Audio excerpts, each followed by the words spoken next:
Bonne année! Et oui, nous voilà en 2023. Alors je sais, je n'ai fait que 6 vidéos, mais j'ai quand même fait 6 vidéos.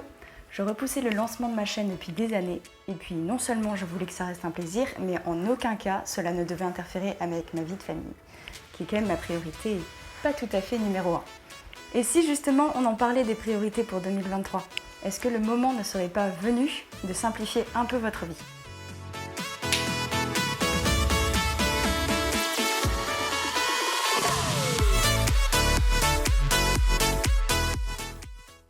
Bonjour, moi c'est Soraya. En chemin avec moi, ce sont les aventures d'une famille nombreuse catholique, vraiment pas parfaite, vers plus de simplicité au quotidien. Ici, on parle de tri, d'organisation, de minimalisme, mais aussi des difficultés de la vie. Bref, on va avancer ensemble, un jour à la fois. N'hésitez pas à rejoindre l'aventure en vous abonnant. Bon, avant de rentrer dans le vif du sujet, il faut tout de même que je vous demande pardon pour mon absence de ces derniers mois. Je ne pensais pas mettre aussi longtemps à sortir une nouvelle vidéo, mais la vie n'a pas permis, voyez-vous. Notre aîné est désormais interne en métropole depuis septembre, ce qui rend la logistique un peu plus compliquée, et j'ai récupéré les deux suivants en école à la maison. Les deux petits, eux, sont toujours en maternelle en école Montessori, donc je dois continuer à gérer les trajets et les paniers repas. Dans 6 mois, nous quittons les Antilles, pour où? On ne sait pas, mais ce qui est sûr, c'est qu'on va refaire les cartons. Je vais essayer de vous faire suivre un peu tout ça d'ailleurs, pour partager peut-être quelques conseils, si jamais pour vous, le temps du déménagement est proche également. Il s'agira de notre 11e déménagement en 11 ans de mariage pour ceux qui suivent. On pourrait croire que l'on commence à avoir un peu d'expérience, et c'est vrai qu'on est plutôt bien organisé, mais on peut toujours progresser. Et puis la composition de la famille a évolué au fil du temps, nos besoins, nos envies également. Finalement, nous avons découvert le minimalisme au bon moment. On avait besoin d'un nouvel élan, on commençait à être encombré dans tous les sens du terme. Et non, je ne parle pas de nos enfants. Il était temps de s'alléger pour continuer à avancer sereinement.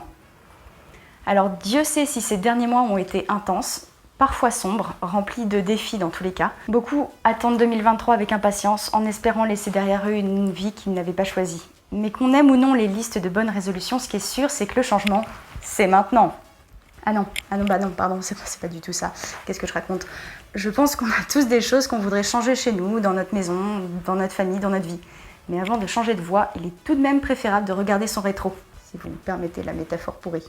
Mieux vaut toujours prendre un peu le temps. Si vous suivez ma chaîne, il est fort probable que la vie de famille fasse partie de votre quotidien, ou qu'en tout cas vous y aspiriez.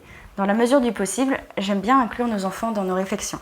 Et le nouvel an n'a pas fait exception à la règle. Comme on n'avait rien de prévu de spécial cette année, on a décidé d'organiser notre traditionnel conseil de famille. On a un grand matelas qu'on a mis dans le salon avec des coussins, des plaids, des petites choses faciles à grignoter. On a pris notre carnet, notre crayon et c'est parti. D'habitude, on fait plutôt le bilan du mois écoulé, mais là, il fallait quand même se préparer à démarrer 2023. Et comme cette année est synonyme de déménagement pour nous, on a plutôt fait un bilan de notre séjour en Guadeloupe. Ce qu'on a aimé, ce qu'on a moins aimé, ce qu'on peut faire pendant les 6 mois qui restent. Ce qui a fonctionné dans l'organisation des journées, de la maison, ce qui nous pose problème. Il nous paraissait important de permettre à nos enfants de s'exprimer, et même les plus petits. Une famille, ça se construit ensemble. Alors c'est pas vraiment une démocratie parce que nous les parents on aura toujours le dernier mot, ce qui est quand même rassurant pour l'enfant parce qu'il est écouté mais c'est pas lui qui tranche. En ce qui me concerne, j'ai beaucoup apprécié la présence de mon mari, les moments qu'on a pu passer en famille. J'ai bien aimé perdre du temps aussi, tout arrêter pour faire un câlin, un jeu, pour lire une histoire, pour remettre pour la millième fois un casque Playmobil. Pourtant, j'ai un caractère plutôt speed et efficace. Je suis du genre à reprocher à mes enfants de me ralentir. Ce que j'ai un peu honte d'avouer, je l'avoue. Mais à partir du moment où on accepte de voir nos enfants comme un cadeau qui nous fait grandir, il faut accepter de se remettre en question. J'ai aussi pris davantage de temps pour faire ce que j'aimais. Lire dans un café, écrire mes vidéos pour vous, apprendre un tout petit peu à jouer de la guitare et me mettre à l'aquarelle. Ce que j'ai moins aimé par contre, c'était mon addiction à mon smartphone, l'état de ma maison encore trop encombré à mon goût et du même coup trop difficile à entretenir et surtout l'incohérence de ne pas avoir fait suffisamment de place pour ma priorité numéro 1. Du coup, s'il y a une liste à faire en ce mois de janvier, c'est bien celle de vos priorités. Cette liste, elle n'est pas forcément la même pour tous les membres de la famille. Est-ce qu'ils ont pris le temps d'y réfléchir? Parlez-en en couple, parlez-en avec vos enfants, écrivez-le quelque part, trouvez un moyen pour vous en souvenir tous les jours. Pour ma part, je suis obligée d'y réfléchir à chaque fois que je me sers de mon agenda. Voilà, c'est marqué là. Messire Dieu, premier servi, je le vois écrit tous les matins. Mais qu'est-ce que je fais concrètement pour que ça soit une réalité? Parce qu'il est évident que je passe plus de temps sur mon smartphone que sur ma Bible. Et pourtant, geeker ne fait pas partie de ma liste de priorités, ce qui est quand même un peu embêtant. Attention, j'ai pas dit que j'avais l'intention de me passer de mon smartphone. Il me sauve la vie tous les jours, entre le GPS sur les routes de Guadeloupe, le suivi en direct des avions et des trains de mon pensionnaire, les appels Skype avec ma famille, l'appareil photo. J'ai pas dit non plus que j'allais quitter les réseaux sociaux, la preuve, je suis ici, mais il faut tout de même reconnaître que le temps perdu est absolument colossal. Pendant quelques semaines, j'ai même essayé de ne plus avoir de smartphone du tout dans ma chambre. Mais comme je passe beaucoup de temps sur mon lit, la moitié de la journée en fait, parce que c'est là que je travaille, c'est là que je lis, c'est là que je plie le linge. Vous voyez, c'est même là que j'enregistre mes vidéos YouTube. Bref, je peux pas enlever mon smartphone ou alors je remets en cause toute mon organisation qui fonctionne plutôt bien. Donc finalement, ce qui marche le mieux chez moi, c'est de me répéter plusieurs fois par jour quelles sont mes priorités et d'essayer de vivre de façon cohérente. J'avais téléchargé un peu pendant les vacances un jeu, sans vraiment y réfléchir, et je l'ai désinstallé direct le 31 décembre. C'est pas grand chose, mais c'est le genre de choix qui donne une direction à notre vie. Voilà. Donc moi, ma première priorité, c'est le bon Dieu. Voilà, j'essaye dans la mesure du possible de prendre un temps de prière tous les matins. Je profite de chaque trajet en voiture pour prier mon chapelet. Je lis la Bible avec le podcast du père Mike Schmidt sur YouTube. Et je lis régulièrement des ouvrages spirituels. Si le sujet vous intéresse, demandez-le-moi en commentaire et je pourrai y revenir plus tard, peut-être dans une série sur toutes mes routines. Ma deuxième priorité, c'est ma famille. Alors je ne dissocie pas mon mari de mes enfants, mais vous pouvez le faire, chacun est différent, à cause de sa situation bien sûr, mais aussi de son caractère. Certains couples n'ont pas besoin de sortir au resto en amoureux pour réussir à passer des moments de qualité. Certains n'envisagent pas de partir en vacances sans leurs enfants. Avant ça, j'avoue, je ne comprenais pas. Mais j'avais pas mal d'idées préconçues et la vie s'est chargée de me montrer que j'avais besoin d'une bonne dose d'humilité. Ce qui est sûr, c'est que si vous avez un mari et des enfants, ils doivent savoir qu'ils sont votre priorité. Et parfois, votre façon de le montrer ne correspond pas à ce dont ils ont besoin. Je vous renvoie à la lecture du livre de Gary Chapman, Les 5 langages de l'amour.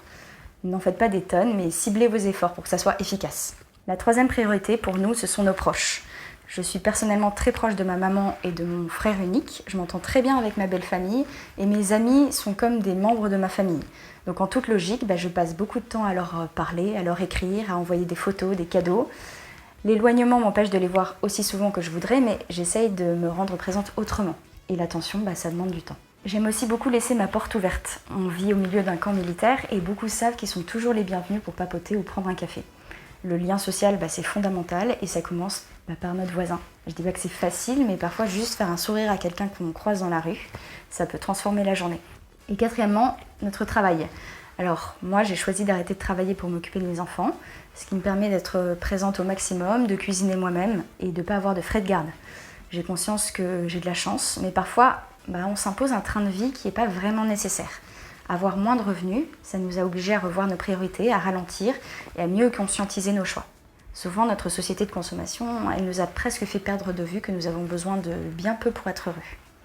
Et quand bien même, si vous travaillez, n'oubliez pas de dire non de temps en temps. Non à une énième réunion, non à un dossier que quelqu'un pourrait prendre à votre place. Vous n'êtes pas irremplaçable. En fait, vous ne l'êtes que pour votre mari. Et vos enfants, bien sûr. C'est ça aussi le minimalisme, c'est arrêter de croire qu'on doit être surchargé en permanence pour être quelqu'un de bien.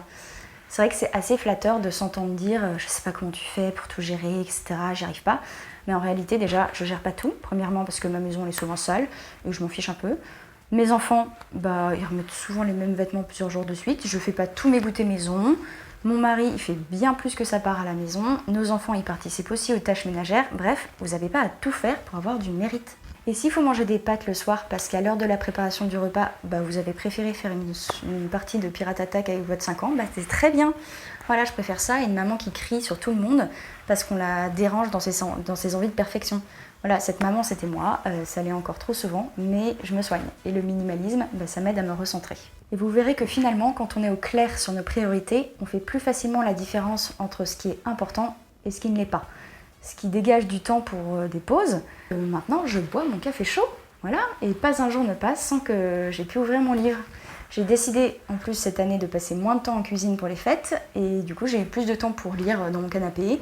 Je me suis mis à masser les pieds de mes enfants le soir dans leur lit parce qu'en fait ils aiment beaucoup ça. Et on fait régulièrement un jeu de société à deux avant de s'endormir. Troisièmement, établissez un plan d'action. C'est bien d'éprouver de la gratitude pour tout ce qui va dans notre vie et même pour ce qui va moins bien parce que ça nous permet de grandir. Mais on a tous envie de mieux. Voilà. Pas de plus, mais de mieux. Et j'aimerais vraiment qu'à travers cette chaîne, on s'entraide les uns les autres à faire mieux, mais avec moins. Voilà, parce que toutes ces choses qui encombrent l'espace et la tête, toutes ces choses, c'est pas une fatalité. On peut libérer notre maison, notre vie de son trop-plein, voilà, de ce qui nous empêche d'être cohérent avec la liste de nos priorités. Alors un exemple, ma priorité numéro 1, c'est ma relation avec Dieu. Et on me dit souvent qu'on n'a pas le temps de prier parce que les journées sont trop pleines. Sauf que soyons honnêtes, on a le temps de scroller sur Insta, donc on a le temps de lire l'évangile du jour. Ça suffit pas de dire « je voudrais prier tous les jours en 2023 ». Ça marchera jamais, en tout cas si vous n'avez pas institué cette habitude avant. Prenez des moyens concrets. Tous les matins, quand je m'habille, j'aime bien écouter l'évangile du jour. Quand je monte en voiture, je fais une dizaine de chapelets. Quand je croise un pauvre, je récite un Notre Père. Pendant le catéchisme des enfants le samedi matin, je fais mon étude biblique. Pour que ça fonctionne, il faut que ça soit facile et il faut que vous ayez bloqué le créneau dans votre emploi du temps. Alors pas besoin que ça soit fixe, par exemple en ce qui concerne ma routine du linge, elle n'est pas vraiment établie, c'est-à-dire que dès que je vois une panière pleine, je lance une machine. Quand je vois du linge à repasser, je le repasse. En gros, tout ce qui prend moins de 5 minutes, et je le fais tout de suite. Voilà, cette petite règle simple, elle m'a changé la vie. Et si jamais cela me demande un effort, ou que ça me rebute, mais alors carrément, comme essuyer la vaisselle alors que j'en ai déjà plein les pattes, ou sortir les poubelles, souvent je le fais quand même en disant c'est pour vous mon Dieu. Voilà. J'entends trop souvent autour de moi qu'il ne faut pas culpabiliser nos manquements, et c'est vrai que les injonctions qu'on s'impose à soi-même, elles sont souvent démesurées, irréalistes, voire même toxiques. Mais pour autant, est-ce qu'on doit arrêter de dénoncer la médiocrité de nos égoïsmes et de nos paresses ? On essaye, je pense, tous d'inculquer le sens de l'effort à nos enfants, tout en les aidant à accepter leurs échecs et en demandant pardon quand ils commettent des fautes, parce qu'il y en a des fautes, certaines choses sont foncièrement mauvaises. Après, c'est sûr que l'équilibre, c'est l'affaire d'une vie. C'est facile de basculer dans le scrupule ou dans l'autocentrisme. Les Écritures sont remplies de la miséricorde de Dieu à l'égard de l'homme pécheur. Alors ce jouet qui traîne et que tout le monde ignore, cette évier un peu cracra ou ce rouleau de papier toilette à changer, je le fais, voilà, et j'évite de le faire remarquer. Tout comme mon mari est au service de son pays et de sa famille lorsqu'il va travailler, je sers les miens dans le silence de mon foyer. Je vous lis un extrait d'une prière de Sainte Faustine dans le livre Change de vie, devient bénédiction, aux éditions MAM. Aidez-moi Seigneur pour que mes pieds soient miséricordieux, pour me hâter au secours de mon prochain en dominant ma propre fatigue et ma lassitude. Mon véritable repos est dans le service rendu à mon prochain. Voilà, c'est hyper exigeant, je suis d'accord. Seulement, voilà, on n'est pas Sainte Faustine, clairement, en tout cas pas encore. Et tout ce qui peut me faciliter la tâche, c'est le bienvenu. Le bon Dieu, d'ailleurs, il ne nous demande pas d'être maso, on a le droit d'être astucieux. Donc connaissez vos besoins en sommeil, en eau, en silence, en temps passé dans la nature et organisez votre journée pour en faire le maximum quand vous êtes au top de votre productivité. Par exemple, en ce qui me concerne, je suis très efficace entre 6h et 10h du matin et le soir quand tout le monde est couché jusqu'à très tard dans la nuit. Si besoin, évidemment. J'ai un gros creux entre 11h et 20h, ce qui n'est pas l'idéal vu la composition familiale. Mais je sais que je ne suis pas capable d'être multitâche le soir, donc c'est pas la peine d'espérer tout gérer de front en restant sereine. Donc je m'organise en conséquence. Et là encore, moins ma maison est encombrée, moins le rangement et le ménage me prendront de temps, et plus je pourrai profiter de mes moments de pause pour passer du temps avec mon mari, mes enfants ou à faire quelque chose pour moi. Et on parlait d'injonctions inutiles, mais c'est quoi l'intérêt d'avoir une maison impeccable si c'est pour empêcher nos enfants de vivre et être déjà épuisés quand nos invités débarquent parce qu'on a hurlé sur tout le monde pour que la maison soit nickel. Voilà, ma maison elle l'est pas, tant pis. Si j'ai essayé de m'organiser en amont, au moment voulu, si c'est pas le cas, c'est pas grave, après tout. Alors ce point-là, j'en ai pas trop parlé dans mes vidéos, mais c'est absolument essentiel. C'est le fait de ne pas rester seul. Je crois que c'est Aristote qui disait que l'homme est un être politique dans le sens qu'il est fait pour vivre en société. Et d'ailleurs, si le bon Dieu avait voulu qu'on se débrouille tout seul, il n'aurait pas créé Ève. On a tous besoin les uns des autres. Et si vous avez envie d'une vie plus unifiée autour de votre foi, pourquoi ne pas rejoindre un groupe de mamans qui a les mêmes aspirations que vous ? Parlez-en autour de vous, à la sortie de l'école, à votre curé. Et si jamais vous êtes vraiment isolé, n'hésitez pas à venir discuter sur les réseaux, sur ma page Instagram ou sur la page Mission Douceur de Marie Bancel du blog Admire et Fétienne, qui poste tous les jours pour développer les fruits de l'esprit. On se porte dans la prière, on échange, et en ce qui me concerne, je vais tâcher de continuer cette chaîne en vous donnant des astuces concrètes pour vivre plus simplement. N'hésitez pas à me dire en commentaire dans quel domaine vous avez plus de mal à gérer votre maison, ça pourra m'orienter pour les prochaines. Voilà. Si j'ai pas le temps de faire une vidéo spécifique à ce sujet, dans tous les cas, je réponds à tous vos commentaires. Alors personnellement, je suis née en Asie du Sud-Est, donc j'ai toujours vécu entre deux continents, entre deux cultures, ce qui m'a permis de rencontrer des gens extrêmement différents et ce qui me permet aujourd'hui d'avoir davantage de recul sur ce que nous vivons dans nos sociétés occidentales. Voilà, si j'avais une chose à dire en ce début d'année 2023, ça serait de ralentir et de vous recentrer sur ce qui vous importe vraiment. Alors la nouvelle année, c'est le moment idéal pour laisser derrière nous ce qui ne nous aide pas au quotidien, en faisant le ménage dans nos emplois du temps, dans nos maisons et parfois même dans nos relations. Organisez votre vie autour de vos proches, autour de vos priorités, mais ne vous projetez pas trop parce que comme le rappelait maître Hung Wei dans Kung Fu Panda, hier était l'histoire, demain sera un mystère, aujourd'hui est un cadeau, c'est pour ça qu'on l'appelle le présent. Vivez un jour à la fois. En attendant, je n'ose plus vous dire à la semaine prochaine parce que la vie m'attend, mais je reviendrai, c'est promis. En attendant, bonne et sainte année 2023.